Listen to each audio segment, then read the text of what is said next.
country, but it also tells a lot about what you can do with statistics and statistics that you do not pursue. But start with your sort of, I guess, origin story. Yeah, so my origin story is I grew up in the South Bronx. I dealt with racism, and I didn't want a job that forced me to deal with the substance of racism on my job. So I went into tax law because I thought tax law had absolutely nothing to do with race, as I like to say. The only color that was relevant was green. So I go into tax law, and I'm doing my parents' tax returns like any good daughter, right, who has an LLM in tax. I do my parents' tax returns.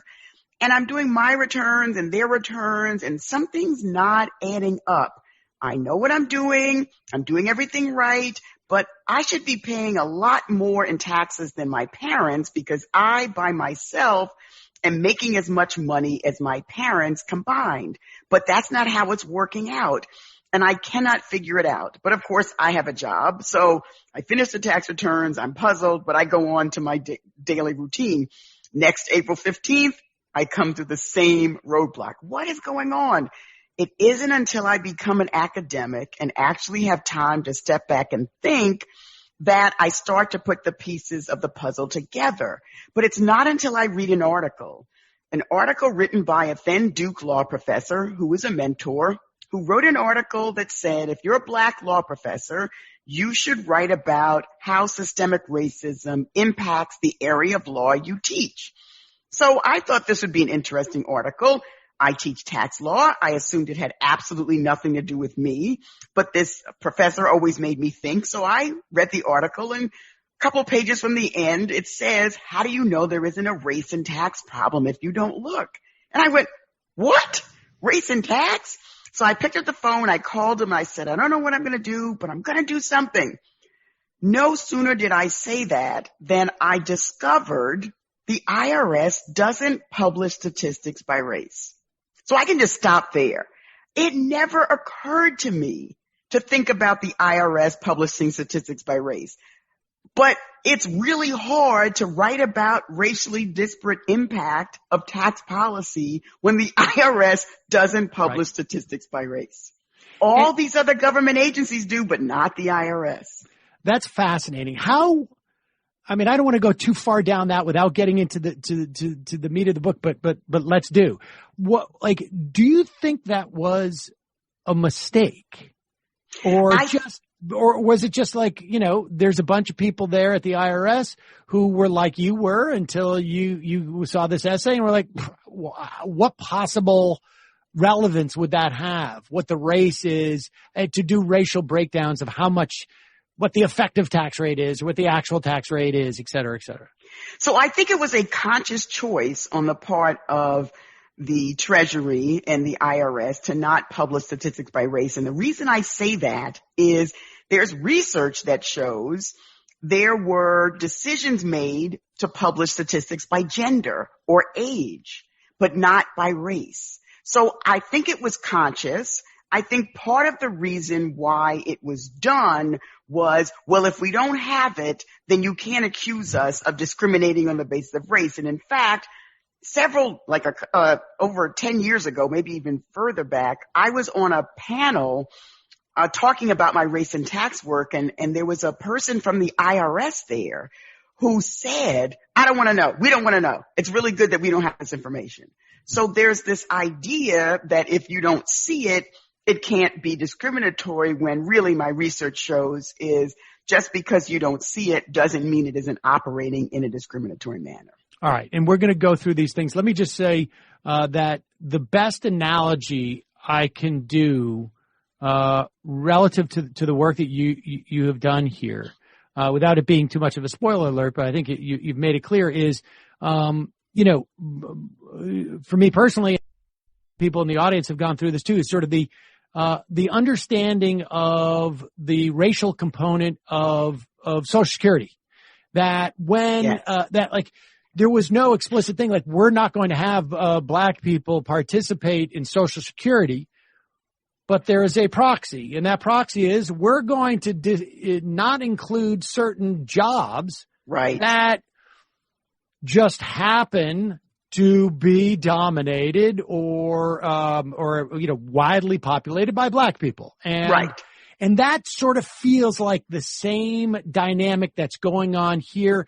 You look at this, if you don't see the outcomes as divvied up through race, then it wouldn't necessarily occur to you because you don't see that proxy. So let's start with your parents. Like, yes. Why? Okay, so you have this mystery. Parents who combined make what you yes. make end up paying more in taxes. It's always that, like, if you're married, then you get actually a tax save cut. in taxes. Right. Well, you do if you're a certain type of married couple. If you are a married couple where one spouse works in the paid labor market and the other spouse is a stay-at-home spouse, when that couple gets married, they get a tax cut. And that's how the joint return was designed, to give single wage earner householders a tax cut. What my research shows, looking at Census Bureau data, is white married couples are more likely to be in single wage earner households, but not black married couples. Black married couples are likely to be like my parents. My mother was a nurse. My father was a plumber. They made roughly equal amounts. That household doesn't get a tax cut. And worse, for several decades, that household paid higher taxes when they got married. And this came out of what? There's a court case back in 1930. Tell us about that court case. Yes, so it was Henry and Charlotte Seaborn were one of the few white Americans back in the late 1920s paying taxes, because back then our progressive tax system worked so that only the richest Americans pay taxes. But rich Americans don't like paying taxes. So the Seaborns thought of a way so that they could pay less taxes. And the way they did it was he worked and he had income and he tried to shift half of his income to his wife so that the last dollar of his income and her income would be taxed at a lower marginal tax rate than if he was taxed on 100% of it.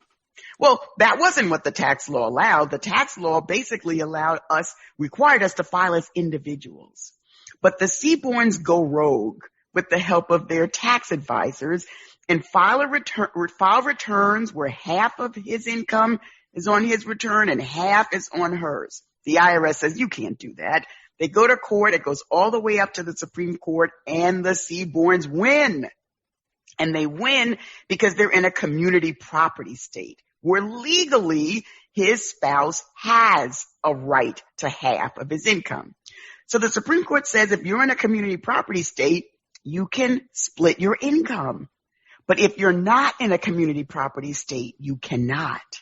So we had a situation where, depending on where rich people lived, would determine whether they could get a tax cut from using this technique.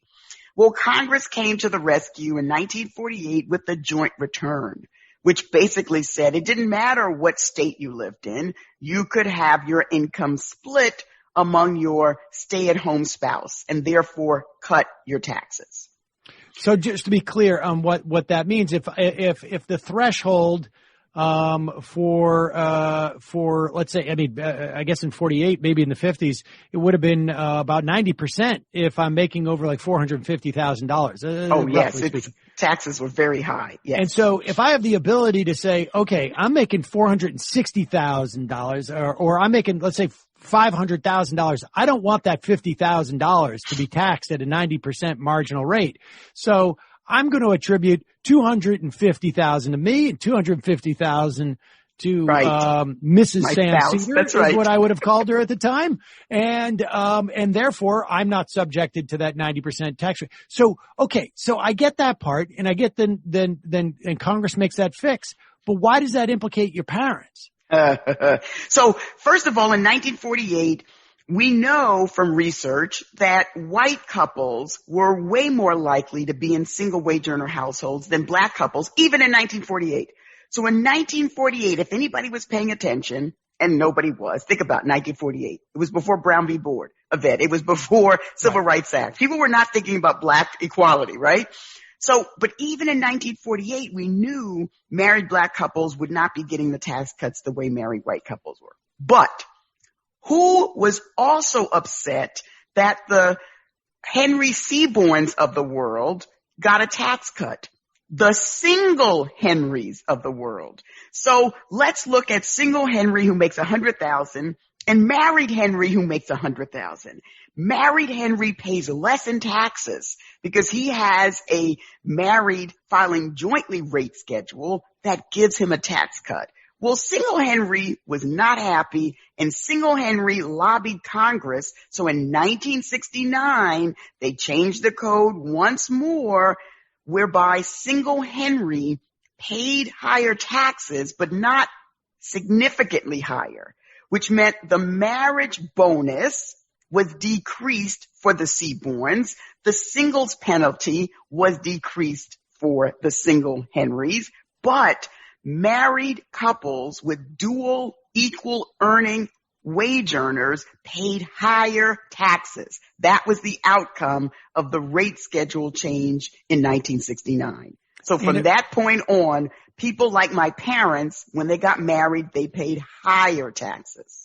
And so, and of course, the reason why, I mean, there are probably many reasons why you have a situation where that dynamic exists, where white people have a higher propensity to have a single breadwinner or a breadwinner who is significantly winning more bread than the other, because we had, well, first off, there's not the ceiling that existed for black people, and probably still exists, frankly, in terms of how much money. There's just a lot more white people have the opportunity to make a lot more money than a black, at that time, male head of household. And so both members of that couple would have to work because neither one of them has the earning potential, particularly then, but I would argue probably now as well, in the same way, to make, extraordinary sums of money that you'd want to dish off to your spouse.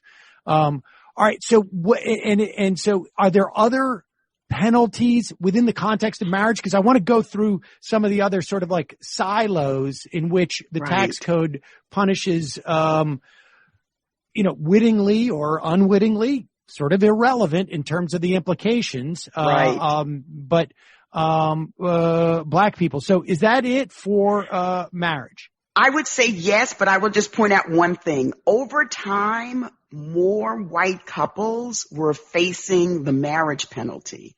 So I believe the reason why the Trump tax cuts minimized the marriage penalty was because more and more married white couples were facing it. Oh, that's fascinating. And how does that, when you say it, it makes total sense to me that would be the case. But how do you see that manifest? Like, does that just simply are people just sort of looking at like, okay, here's our constituency. How can we give them tax relief? And it just so happens, when the Republicans look at their constituency, they don't have to say like, should we advantage white people or black people? They're looking at their constituency. And so it's like, well, of course it's going to advantage white people because 93% of our voters are white people. Right. So, research shows we still have a majority of white married couples getting the marriage bonus. But it's a significant minority of married white couples who are paying the penalty. So there are more and more white couples paying the penalty, which is why I believe you saw the Trump tax cuts. But let me just say, for low-income workers who were eligible for the earned income tax credit, there was no marriage penalty relief in the Trump tax cuts. None. So at the very high end, at the very low end, there was no marriage penalty relief. Interesting. All right. Well, let's move on to education. Yes. Because there's another dynamic here. Tell us about that. So in education, it's about how people pay for college. And how people pay for college in the black community is very different than in the white community. In the white community, you may have grandma or parent who pays for your college, which leads, and the same is not true in the black community, which leads to Black college graduates leaving with more student debt, and the only tax relief we give for student debt is up to $2,500 of interest, which